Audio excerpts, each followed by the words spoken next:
La Révolution haïtienne est un événement historique extraordinaire qui a eu lieu de 1791 à 1804 sur l'île d'Hispaniola. Alors colonisée par la France et partagée entre la colonie française de Saint-Domingue, actuelle Haïti, et la colonie espagnole de Santo Domingo, actuelle République dominicaine. Voici une détaillée des principales étapes de la Révolution haïtienne. 1. Contexte. Au XVIIIe siècle, Saint-Domingue était la colonie française la plus lucrative des Caraïbes grâce à sa production de sucre, de café et de coton.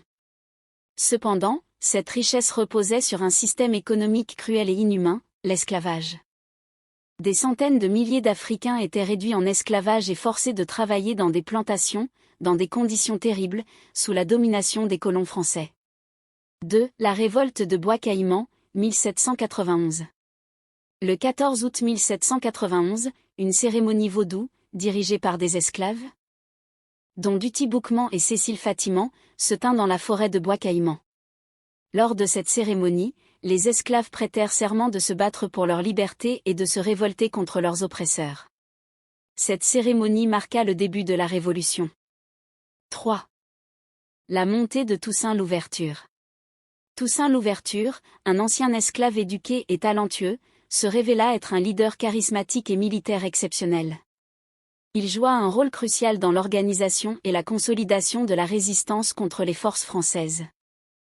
Il sut tirer parti des divisions internes entre les colons blancs pour renforcer le mouvement révolutionnaire. 4. L'abolition de l'esclavage, 1793. En 1793, la France révolutionnaire décréta l'abolition de l'esclavage dans toutes ses colonies, y compris Saint-Domingue, dans l'espoir de gagner le soutien des esclaves révoltés. Cela marqua un tournant majeur dans la Révolution haïtienne, car elle fit basculer le conflit vers une lutte pour l'indépendance totale. 5. La guerre contre les Britanniques et les Espagnols. Pendant la Révolution, Saint-Domingue devint un champ de bataille impliquant non seulement les forces françaises et les anciens colons blancs, mais aussi les Britanniques et les Espagnols, qui cherchaient à tirer profit du chaos pour étendre leur influence sur l'île. 6. La prise de contrôle par Napoléon Bonaparte.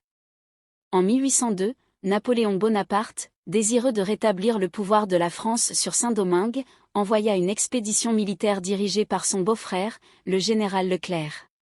L'objectif était de rétablir l'esclavage et de soumettre la révolte. Cependant, les forces françaises furent confrontées à une résistance farouche menée par Toussaint Louverture. 7. La mort de Toussaint Louverture. En 1803, Toussaint Louverture fut capturé par les Français et emmené en captivité en France, où il mourut dans une prison. Sa mort fut un coup dur pour le mouvement révolutionnaire, mais cela n'arrêta pas la détermination des insurgés. 8. La bataille de Vertières et l'indépendance d'Haïti. Le 18 novembre 1803, les forces révolutionnaires haïtiennes, dirigées par Jean-Jacques Dessalines, remportèrent la décisive bataille de Vertières contre les Français. Cette victoire conduisit à la proclamation de l'indépendance d'Haïti le 1er janvier 1804, faisant de l'île la première république noire indépendante au monde. 9. Héritage. La Révolution haïtienne fut un événement exceptionnel qui bouleversa l'ordre colonial et prit au dépourvu les puissances européennes. Elle fut une source d'inspiration pour les mouvements abolitionnistes et les luttes pour l'indépendance dans d'autres régions du monde.